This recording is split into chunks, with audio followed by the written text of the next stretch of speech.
everyone, this is Rasati out here in Singapore, and thank you so much for joining me on the Night Owl podcast. As always, you guys, I really appreciate you taking the time to sit down and listen to me, whether you're on your commute or you're taking some time for yourself. This is your moment where you try to pick something that might uplift your spirits, and I'm hoping that this gives you something to contemplate. So here we are once again talking about the six human needs, and I'm actually focusing on the top four because I think those are the most prevalent, the most common of all the human needs, which is the need for stability, the need for variety, the need for human connection and love, and the need for significance in our lives. Now, we've talked about the fact that these usually come from a lack during our childhood. When we find that there is a lack of one of these needs being met, we try to overcompensate, or we try to find a way that we can cope with the lack so that it no longer feels like we're actually missing anything. So that's where some of our behaviors actually come from. It's kind of what pushes us to throw aside our values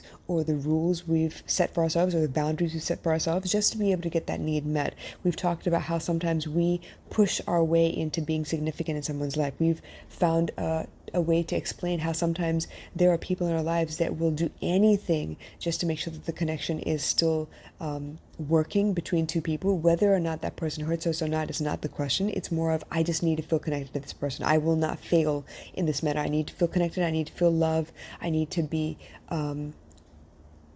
make sure that the relationship is in working order, as far as how they feel about me, not necessarily how I feel about them, but how they feel about me. Another example of variety is the fact that we somehow find ourselves stuck when other people are making decisions for us, or they've dictated how things are supposed to look in our lives, which gives us a sense of everything is chosen for me. What the hell am I even here for? Why should I even bother to show up? Because I don't get a choice in any of this. I don't get a say in any of these things.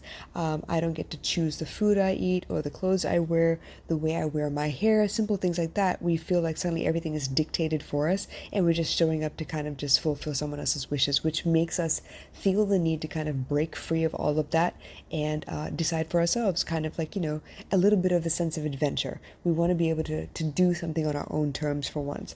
And finally, the one that I really want to talk about today is the idea that you need stability in your life. Now, I came from a very chaotic background. I wasn't sure how long we were going to stay anywhere. I wasn't sure how long or which school I was going to be in. I wasn't sure, if we were going to stay in the same country even. So there was a lot of up in the air for me, and I wasn't sure what to depend on. It was just like I was tired of all the changes. I was tired of running from here to there. I was tired of moving from country to country, trying to learn different cultures, different languages, and ultimately all I wanted was something that I could depend on. So when I turned 14 and we finally made it to the States, I was like, look, I don't care where we end up right now. I don't care what school I go to. But right now, whatever school you decide to put me in, I don't want to move again until I finish high school, because I could not deal with the amount of chaos that was ensuing in my life. I didn't have a set of friends. I didn't, have a school that I understood. I didn't have a system that I could depend on. I just felt like I was always in limbo. I felt like I was always just up in the air, and it was terrifying for me. So when I was growing up, I really needed the stability. I needed to know who I could count on. I needed to know that I could count on being in the same place for quite some time. I needed to count on the fact that I could actually get to know my teachers so that I could figure out what it is that they needed from me so that I could succeed in life. I needed that stability desperately. Now, after that, because I'd been in the same place for quite some time, I felt the need for variety. And when I chose to go to college, I decided to go away from home and stay on campus so that I would have the chance to actually do the variety thing at that point.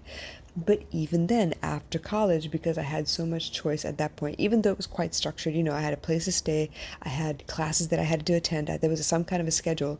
When I went off and ended up living on my own and I had a job and everything, it was tough for me to establish that schedule for myself. I realized I needed the stability in order for me to function well and effectively so that I could actually do the best when I got to work, and be the best kind of friend that I could be for the people that were around me, and then be the best girlfriend that I could be for the man I was dating at the time. So there is a fine line between the need for not chaos but variety and the need for stability based on what you have. And this is the reason I keep telling people, yeah, okay, you learned to prioritize the four human needs, which one's the most important to you. But when you're in an environment and your number one is taken care of for the most part, right, then maybe your number two becomes more important because suddenly there's a lack there instead. So I don't want anyone to dismiss. Let's say you have number one and number two is the need for stability and the need for importance in your life, significance in your life, right? Maybe those are your top two human needs. I don't want you to dismiss the fact that the need for variety and the need for connection actually play a huge role in your life still. Because if the first two are well taken care of, let's say you choose a partner based on their ability to give you the stability that you need and to make you feel important in your life, maybe the one thing they lack is the ability to show you that you have a real connection there. And so you find that that becomes your number one priority now because that's the one that's lacking at the moment. It's almost like when I was talking about Black Lives Matter and people were like, yeah, well, I matter too. I may not be black, but I matter too. All lives matter. All these things came up.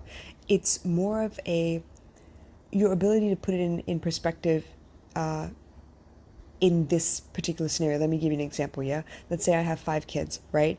And the first 3 kids are actually doing pretty well. They can manage on their own. They are quite self-sufficient. They can get dinner on their own. They can wake themselves up for school. They can get their homework done. I don't really need to do a lot of maintenance on them. I don't have to really watch their work or hold their hands. I don't need to helicopter at all. But my younger 2 kids, they're struggling a little bit, right? So they become my priority because they need more attention than the top 3. That isn't to say that I don't love anybody differently from the other, but their needs are different. And so I need to adjust and make sure that they are being taken care of, the people who need the most attention because they're not quite where the older 3 are yet, have my attention because I know that I can trust the older 2 to handle it so that I could be there for the younger 2. So it's in that regard, the same thing with your love languages and your human needs. The ones that you need the most are usually the ones that you feel are lacking at the moment. So they will change throughout the course of your life depending on your circle of friends, depending on who you're dating, who you're married to, who's in your house at the time. Maybe you have in-laws in with you, or you have your parents living with you.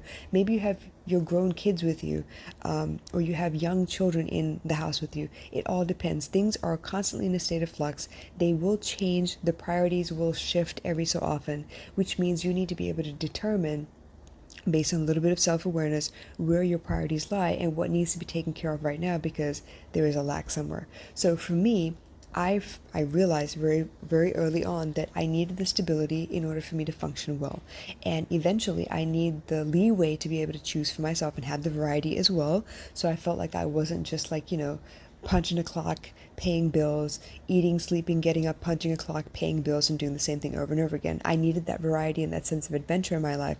But too much of that also meant that I was unbalanced. I didn't get the rest I needed. I didn't feel like I could replenish the kind of energy I needed to be able to succeed in my job. And then I found that I was being dragged in too many directions and kind of failing at a little bit of everything. So I needed a balance. So sometimes the stability is more important. Sometimes the variety is more important.